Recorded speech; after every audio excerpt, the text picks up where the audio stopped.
Hey guys, how's it going? Hi, what's up? Welcome to Jams and Jalopies. We are here using some new software that we've not used before, and I'm the bonehead that's supposed to learn how to use it, and I haven't learned how to use it yet, so I can't figure out how to put music into this episode, but we will, by next episode, we'll be ready, so we decided to do something a little different this time, just for this episode 1 of season 2. See. Yes. Look at this. We just got Terry here. He's just going to sit there with his pretty little handlebar mustache. He's just a prop. He's just our hood ornament. I'm just the meat between the sandwich, right? That's right. Yeah, right. That's some roast beef. Oh my gosh. See, I thought about now that we have this new format and everything like that, and I'm getting a new camera. We're going to have a new cam coming up. This is going to be really awesome. Cool. And reformatting some things here. But I thought about, since we have Terry, I thought about just being the tech guy and like the cameraman on this and doing all that and letting you guys do the show. Oh, man. But, well, no. But then I started thinking, you two guys without anyone to kind of keep reel us in? Yeah, that would be a problem. It'd be a 5-minute show. So you're stuck with me. Yeah, I'd be like, edit the show and be like, Jams and Jalopies roll in, and then just a picture of you guys going, and then. Roll out. Yeah, like, hey, what's going on?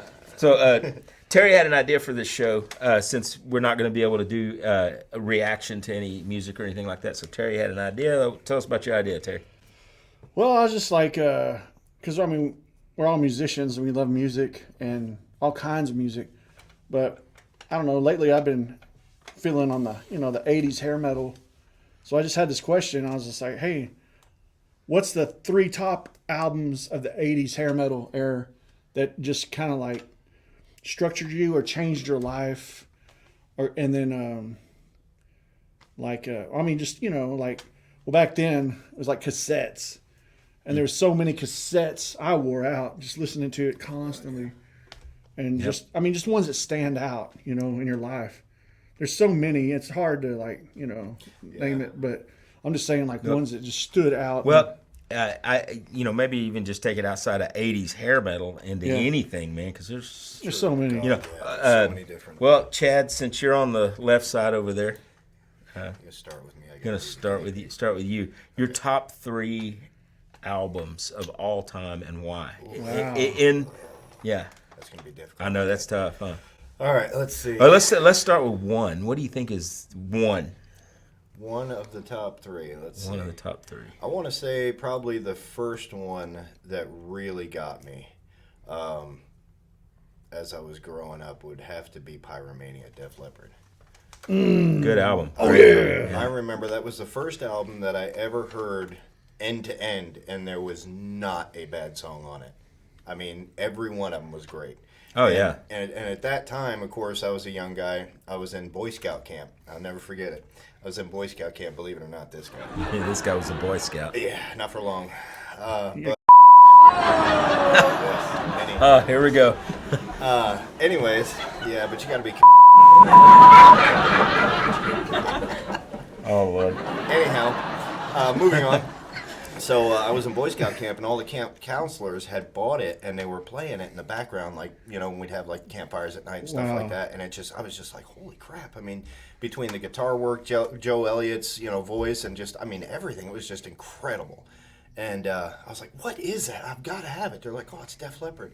I'm like, oh, okay. I was like, so the guys that did Bringing On the Heartbreak and all that, and they're On Through the Night and the other one, I'm like, okay, cool. So of course I got home after boot camp. After boot camp. Yeah, wow, dude. Yeah, shows you where my brain's at today.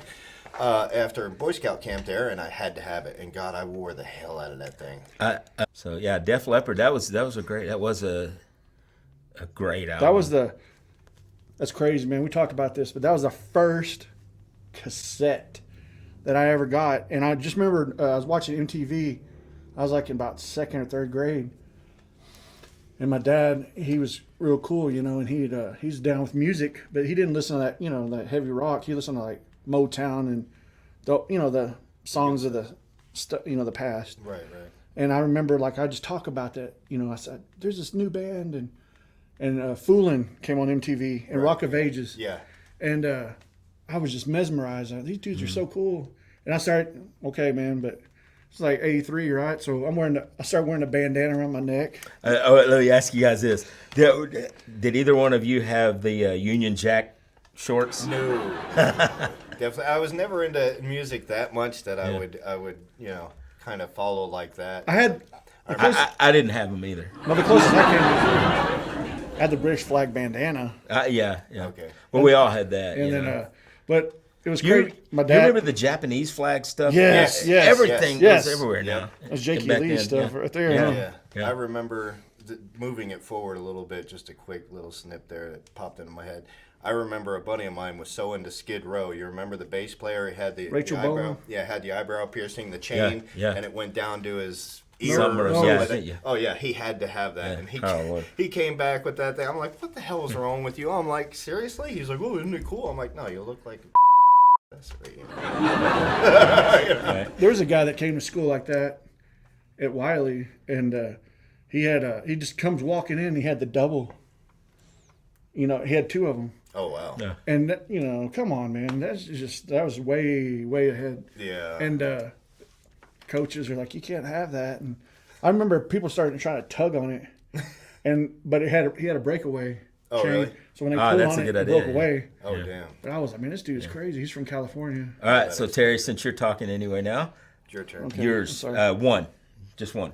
This is crazy, dude, but I'd have to say Power Mania, man, because Power that Mania. was the first one. My dad come to pick me up at school, and because he used to be off on Fridays, and I'm like la da da da da, and I get he had an El Camino, and with an 8-track player. The mullet. Oh, dude, he called it the Cowboy Cadillac. Right. Yes, sir. Cowboy Cadillac, but he had it blasting. And I get in there and I'm looking around and I just hear, "Lady love, she never smiles." And I was like, wait. And I was so mesmerized because I'm a kid, I'm like, how is this possible? I was just watching this on TV. And he's just all laughing. He goes, "I picked this up at Hastings for you, kid." Nice. And it was cool because we just drove around town, listened to front and back, and then we went home. And I don't know, man, that was just a huge influence on me. Yeah. I think for mine, it's harder for me to pick one because it depends on what you mean by influence. Exactly, Yeah. But, and I have to go out of the 80s to get that. Yeah. When I was first getting interested in music, of All right, course. no ABBA. No, that. But I will say I was probably 8 or 9 years old, Right. and playing drums first. And I had a drum set, and I was learning drum stuff. And my mom had a Elvis live at Madison Square Garden, Whoa. Oh wow. but I could play every drum fill on that, every drum lick on that thing. Nice.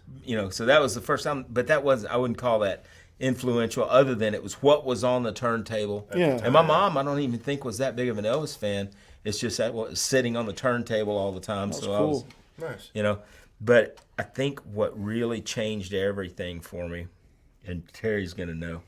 Oh. Chad's Might gonna. not be what I think. Well, it is. my dad. Well, let me just tell you though, my dad bought me.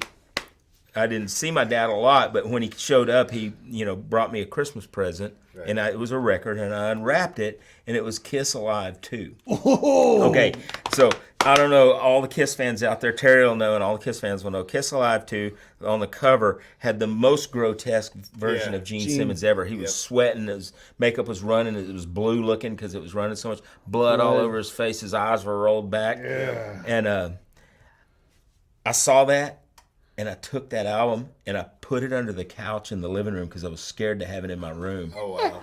It scared me. I was like 9 years old, I Oh, think, yeah, or something, yeah. 9 or 10 years old, and it terrified me, man. I do didn't remember want. that But album. Yeah. but then one day my dad called and he said, "Did you ever listen? Did you like that record I got you?" And of course I lied and said yes. Right. And then I felt bad because I was always, always felt bad if I ever told any lie. Fib. Right. Still do.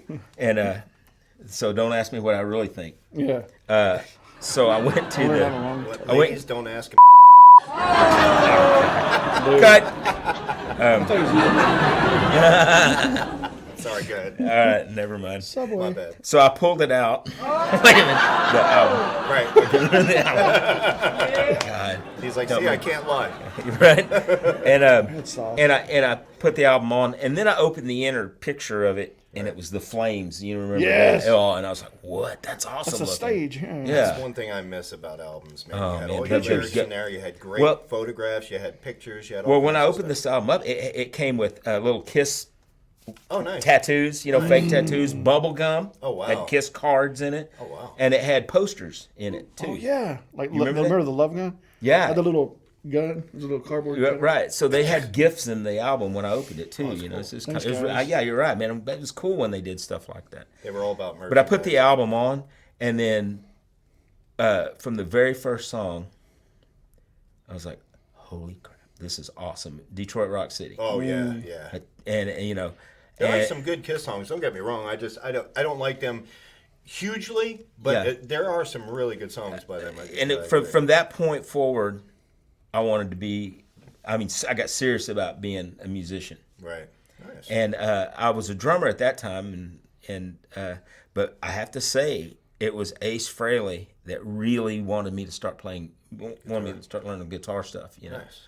and everything. So that was probably the album that changed everything for me, and really gave me a desire to be a musician.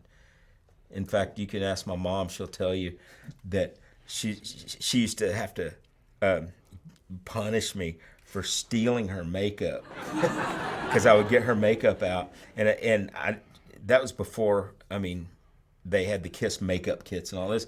So Before he I would decided take. he was a man. You're using Maybelline. I was 10 years old. Come on, man. So I would get cold cream and put all over my face, and then powder Right. to make it white, and then I would get her eyeliner pencils, and I mean I'd use like half a pencil, doing makeup on my face and stuff. I thought I was the only one that did that. No, That's I awesome, didn't. dude. And then my mom had these. She always had these really cool looking glammy clothes because she was a musician too, and so she would have she had this silver Like sequin. blazer looking thing. Yeah, it was like silver and sequiny and Yeah. everything like that. And I put on that and a black T-shirt, and I had some black pants. Man, and I was Ace Frehley, and I'd stand on the fireplace mantel and crank that album up. It'd be cool as hell if you actually still had pictures of that. That'd be Oh, I wish I did. Be Yeah, tuning the funny. tennis racket. yeah. yeah, exactly. Yeah. Absolutely. So 2 Def Leppards and a Kiss. Yes. Sounds and- like a joke. two Def Leppards and a Kiss walking into a bar. Exactly. So I'll start the second album that Yes. was major influence on me. Mine, it's what actually moved me off of Kiss to a new favorite band. And it's at the point where I had begun to play guitar and become a guitar player and get serious about it, and drums were kind of fading out for me.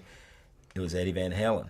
Oh yeah. Yes. It was Eruption. Oh God. Yeah. Was in that album. Van Halen one to me still is probably one Holds of up. the most powerful debut albums, or albums in general, not Yeah. even debut, most powerful albums ever. Nothing ever sounded like that. No. And still nothing sounds like that album. No, to this there's day. a lot of imitators, but He started it. There was a raw energy in that album that I don't think anyone's ever captured again. I agree. And Van Halen didn't ever capture that again. no, And they didn't. Magic. There was something in that, and so much of that was recorded true 3-piece without overdubs for the rhythm guitars on a lot of the songs. There were on some, but at the first time I heard Eruption, I used to remember the solo that Ace did on "Shock Me" Yeah. on the Live 2 album. I thought, nobody could ever play better than that. And of course, I was young, so I didn't understand that there were a lot of players better than that. Right. But when I heard Eruption, man, I was totally floored. You thought something from Star Wars. That's what Yeah. I thought. I was like, man, this is. This guy's not from this planet. No. Yeah. Agreed. And so Van Halen's debut album would be my second most influential album. Nice. That's In my great. life. That's great, dude. How about you, Terry? You're Man, I've he's got- always in the middle. I've got so many, but I'm just saying Exactly. I'm just saying the ones that I would listen to like every day and wear them out. And I had to have like this album right here. I've had like about 5 copies of it, but it was just so good. It made me happy. It made me feel sexy, and like I was known to like sprawl out on a Fiero hood because nobody had a Jaguar. So check it out, man. White Snake. It's Tony Torregrossa. Tony, yeah. It was White Snake 87, dude. Oh man. Oh, hell Come yeah. on, dude. I mean, Yeah. Well, I was about to say, oh man, yes, what a great, and then you gave me this visual image, and now suddenly I don't ever want to but go I White was Snake again. I was skinny back then. I had a mullet Skinny, well, even so. and no facial hair except for chops like down to here. I was like 10. That's it. I'm just kidding. Who's Oh, your dad, but- Bigfoot? No, I love that album, and then the videos started coming out, and it was like, it was totally different from the band that recorded it. Right. Yeah. But I mean, just saying, like, dude, Ryan in the rain. Oh my, come on, dude. What a great album! Yeah, every song on that album was good. That's like Van Halen's first Yeah. album too. Just makes you happy. There's not a song on there that I'll pass that one and go to the next one. Exactly. Same thing with the Def Leppard with Pyromania. Yeah. Not a bad song on the album. Oh, that song. They're still. I mean, those still hold up. Oh, yeah, all of them. yeah, like today. Van Halen. Yeah. They all hold up to this day. Man. Well, I teach, and a lot of the kids that I teach, these, between the 8 and 17, 18, 19 years old, whatever, that whole age range, this is the stuff they still want to learn. Yeah, it's incredible. I'm still teaching the same songs from Def Leppard, from Kiss, from AC/DC, all that great stuff. Oh yeah. Very rarely, even the young kids, they don't come in here and say, "Hey, I want to learn this new song by this new band." Bruno Mars. Well, they do want to learn some Yeah, Miller. yeah. And I have to teach a lot of Taylor Swift stuff too. Well, it's not that difficult though, guys. Really? You only have to know 4 chords, right? yeah, And then you've learned her whole catalog. right? Gotcha. It's done. Yeah. You just have to sing different words about a different guy Boy- she broke up with. Yeah, exactly. Each song that's is it. about a different Yeah, guy. yep. Other than that, it's pretty much all the same. I'm sorry, Taylor. The only- Hey, I tell you what though, I got respect for her. She's made herself millions and millions Yeah. and millions of dollars. Oh, yeah. And No, people will pay $5,000 to go sit in the balcony at one of her Oh, yeah. concerts. Didn't She's she? probably more talented than me, no doubt. Did she? Did she like beat out Elvis's record or something? Or I don't know. Number 1 hits or something. Oh wow. Like Probably. a couple months ago, I heard something like. Yeah. Wouldn't I wouldn't surprise doubt me. it. Wouldn't doubt it. surprise me. So all the respect in the world to her for being able to take 4 chords and do that with it. Oh, absolutely. Get You it, know, girl. It's like Bon Jovi said, all I need is 4 chords and the truth. Yep. And which he got from Hank Williams Sr., who said all I need is 3 chords in the truth. Right? Wow. Exactly. Yeah. See that? And which he got from Muddy Waters, who said all I need is 2 chords in the truth. But and then Stoney LaRue came out and said, "Hey, all I need is 1 chord." Wow. 1 chord song. Damn. You ever heard 1 chord song? No. It's pretty cool. It's only got 1 chord in it, Imagine that. and it sounds awesome. Just one, huh? So just 1. That's all you had. I don't even need any chords. Hey, man, I'm so alternative. I don't even play music You're like, anymore. you're like Silence is music's original alternative. air guitar. Yeah, I don't even play it anymore. So that's how alternative I am. I just walk out on stage and smash all my equipment and leave. Yeah. Anyway, Chad. All right, so Next one. let's see. Next one that pops into mind is a little later than that. I was in 7th grade, and a buddy of mine, it was hilarious. I swear to God, when they thought of Beavis and Butthead, it was these 2 guys. It had to be, because the guy, I'm going to throw him out here. Hopefully, if he ever sees this, he'll contact me. He was hilarious as hell. Guy's name was Ron Blevins, and this was in Central Middle School in Bayville, New Jersey. But anyhow, him and his best friend Royal was his name. Those 2 were like Beavis and Butthead, and Ron was like, Beavis, just fire. But he comes to me, he was so high strung like that all the time. He's like, dude, you gotta see this album, and just he's like, I'm like, what is it? He's like, dude, it's Metallica. I'm like, Metallica? I never heard of it. He's like, dude, it's Kill 'Em All. Wow, dude. That was a great album. And this shows you, of course, back when it was, he's got the actual album, not the cassette. And he's like, dude, you gotta check them out. They're awesome. He's all freaking out. I'm like, okay, calm down. He says, take this album, take it home. He says, listen to it front and back. He's like, you're gonna love it. It's gonna change you. I'm like, all right. So I'd listen to, relatively light, medium, heavy kind of stuff, growing up in the 70s and 80s. And then I put this on. And I was just like, It scared you. Yeah, from the Wow. second I put it on, I'm just like, I'm like, what is this? And then, of course, you know, that was the first album I really heard that got into that chunkin', you know? Yeah. And that just grabbed me, dude, like Yeah. right in the chest. Oh, yeah. And I'm just like, holy, this is great. Well, if I know you had great speakers to hear it. Oh, through. yeah. Oh, yeah. Yeah. And that's, sadly, because of that, Yeah. my dad comes in the room. Yeah. And my dad is the kind of guy, he appreciates music, but what kills me is he always told me, he says, I never liked anything that much that I wanted to hear it more than once. So he never had albums, Wow. cassettes, Right. he never had any of that. But he, you know, he'd listen to the radio and stuff like that, and he comes in, he's like, what the hell is this? And I'm like, it's a new band called Metallica. Metallica. Yeah, and he's like, Metallica? He's like, yeah, that's going to go far. I'm like, yeah, okay. He's like, just, you know, turn that shit off. I'm like, whatever. So he leaves the room. I turn it down, put my headphones on. I'm just jamming and shit. And oh my God, dude, every song. Every on song. there. And of course, all of them incredibly talented musicians, and they were still full of piss and vinegar. At that Yeah, time. they were young. You know, Young. they were young Really and young, angry, and oh my Pissed God. off. Yeah. And then from that, I will segue into probably, I mean, there's more than this, but only the ones I can think of at the time. I'll start with my third, and that would be Anthrax, Oh, dude. because Metallica got me into the, you know, the thrash Thrash. metal. So there was Anthrax, there was Megadeth, and all these bands. You know, I started listening to Anthrax. Was just great. A buddy of mine, Chris Squire.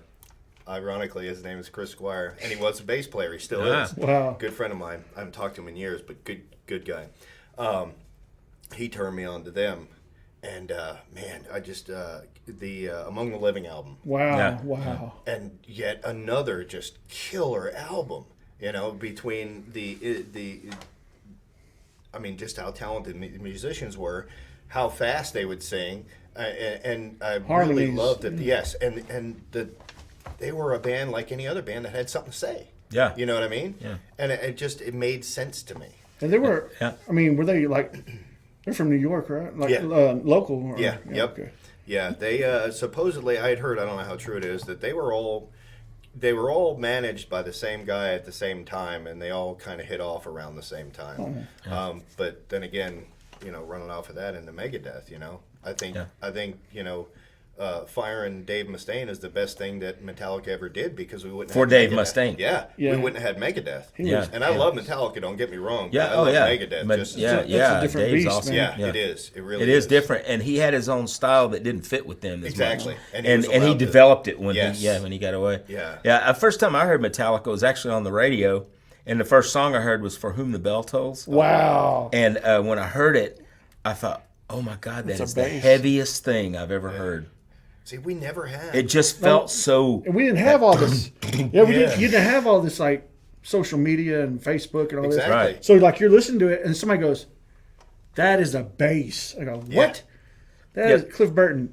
That is a bass, dude." Right. I go, Oh, yeah. I thought it was somebody playing lead. You know. Well, Yeah, exactly. a sidebar, and I think I've said this before. I don't know if I've ever said it on one of the shows, but when we've talked about bands, my third one, I don't want to. God, there's so many because I can't. It's hard to leave out Stevie Ray because he Oh, changed God, my yeah. life Yeah, dude. Me too. completely.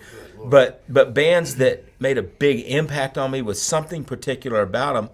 One of them was Motley Crue. Yeah. And even though now Vince Neil can't sing anymore, But back then, and they owned it, dude. But I think and it's not that they were ever one of my favorite bands or anything like that, but I remember a situation. I had gotten Hit Parader magazine because I used to get it for the lyrics and the Right. articles about the metal bands, and Yeah. they did a lot of stuff. And there was an ad in there for this band called Motley Crue, and it was the pictures from Shout at the Devil album. They're standing in front of fire, and they're looking like post-apocalyptic. Yeah. You know, look like something out of the Mad Max movies I or remember something. the video for what was it? Looks to Kill. Yeah, Well, Looks That Kill is actually the first song I heard.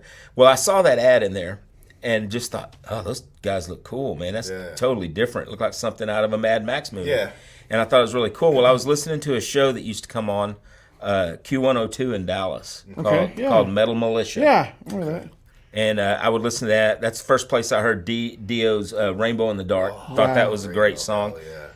But then I saw, then I'm listening one night just casually, also For Whom the Bell Tolls, that's where I heard it first time. and I'm listening along, and they say, and then this song comes on, and it's "Looks That Kill," and it's the most raw thing I've ever heard. It wasn't metal, but it was heavy. Yeah. But it was just like, just like Driving. and raw and just gritty sound, and just sounded filthy. Exactly. You know? And so I'm listening to it, and I went, I bet this is that Motley Crue band that I saw the picture of. Right. You just kind of Because the sound matched the look. matched the look. Absolutely. And then sure enough, at the end of the song, said, "That's a new band out of California, Motley Crue." Nice. And I went, "Yeah." And the reason that made an impact on me, it showed me how much the visuals Yeah. and how much the image plays a part in the music. Sound. Yeah. For sure. And because I knew who that was by the look, because the look looked like the sound. Exactly. And vice versa. The hardest part for me back then was we didn't have, at least where I was in Jersey, we didn't have a radio station that played all that. They were strictly word of mouth. They were all Yeah. underground. That's cool. Oh, wow, yeah. And the way I heard about it was through my friends, and God knows where they heard it from, but we didn't have a radio station play that stuff until probably the mid to late 80s. And it was Seton Hall Pirate Radio, 89.5. And the first time I heard anything like that on Seton Hall Pirate Radio was when Dr. Feelgood came out. Wow. And we waited at 3 a.m. They were going to play it. So we're out, hanging out, doing our crap, driving around with my buddy in his 68 Mustang, just cruising and stuff. And we get back home, it's like 2:30. And he's like, man, that song's coming on at 3. He's like, what do you want to do? I'm like, well, we'll just sit here and chill. So we listened to the radio and hung out for a half hour. And when that first came on, I was like, damn. I was like, that's cool. Not only hearing that new song, but hearing that on the radio. That was abnormal. You didn't hear that where I was from. So that was crazy. Terry, quickly, your third one? Dude, this is so hard, but I'm going to go with this one. It's going to blow your mind. But That shouldn't take long. dude, this is crazy, okay? There's a local little snap and pop. There was I was all into the, I was like everybody else. I was into all this glam, or I'm glam, but I was into the 80s hair metal hardcore, dude. I could tell you anything about anybody. He is. He's like the trivia master at all that. But like, I loved it. And still do. Torregrossa. And then we went to this, it was like you always have like another family. It's kind of like your family. Mm-hmm. And we went over to have dinner.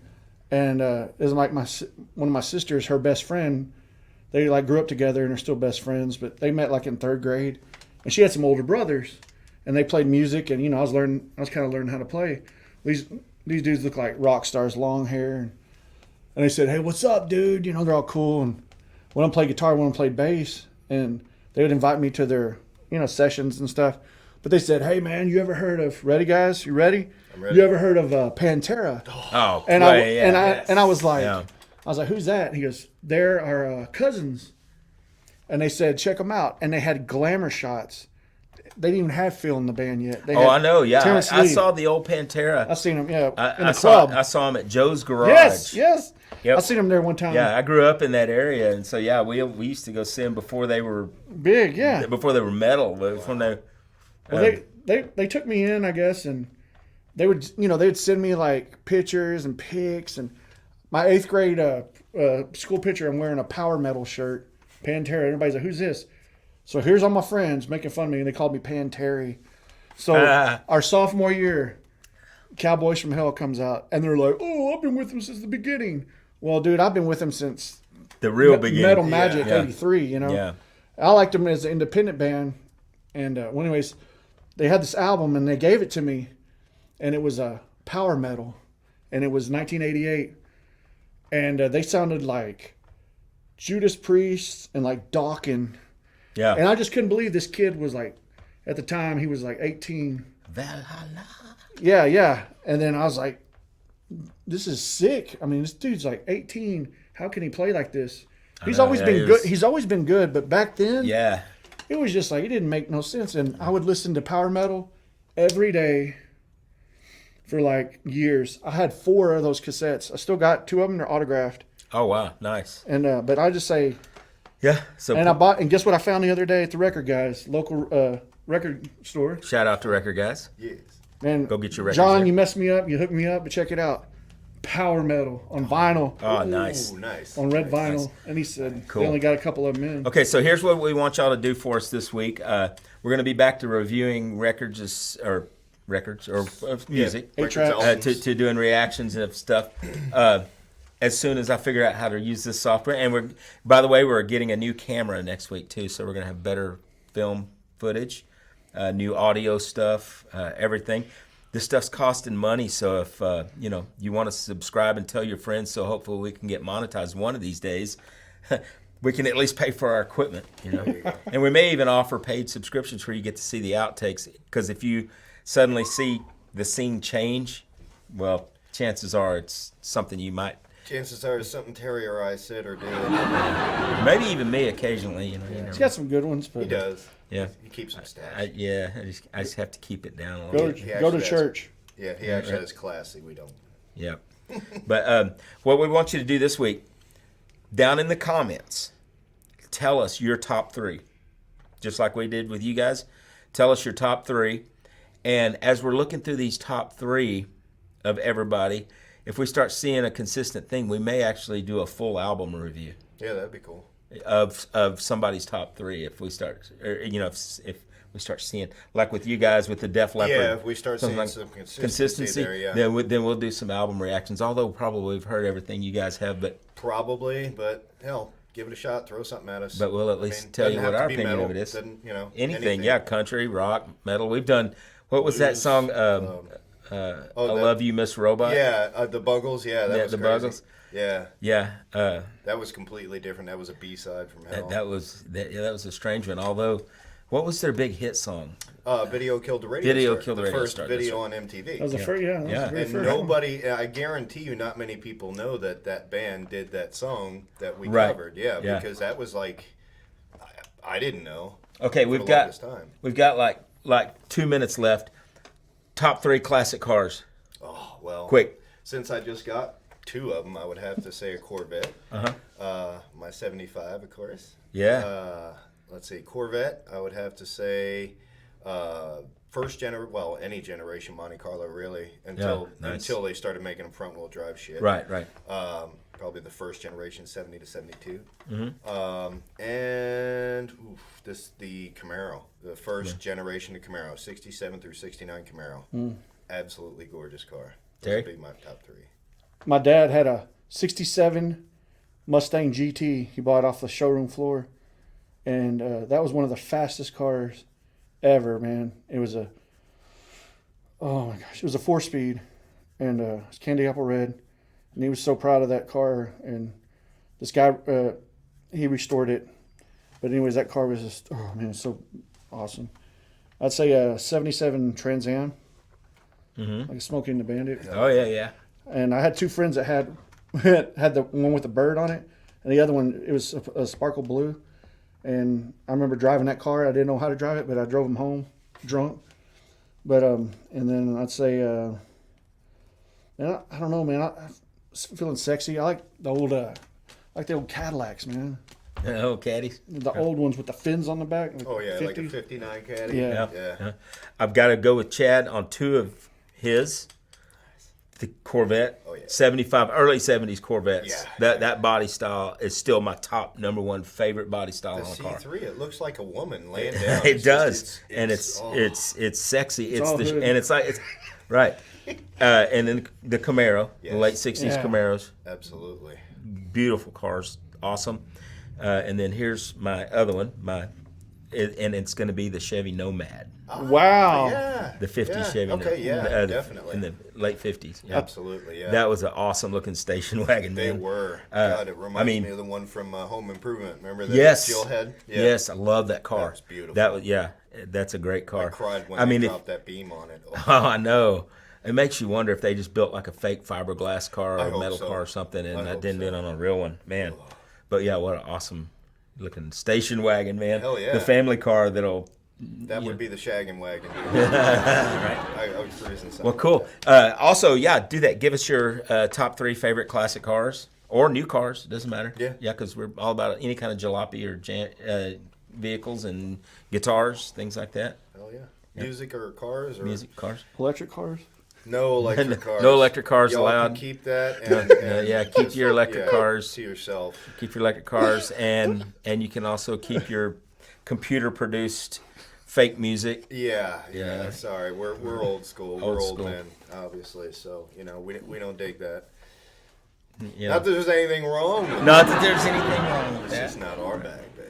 So thank you for watching Jams and Jalopies again. This is season 2, episode 1, and it's gonna grow again. And we're gonna get back to listening to some music and stuff, and we're gonna have some live guests this season. We're also gonna go out to some car shows and things this season, and into some garages. Chad's garage for one thing. Absolutely. Because we need to look at his '75 Corvette. That thing's awesome, man.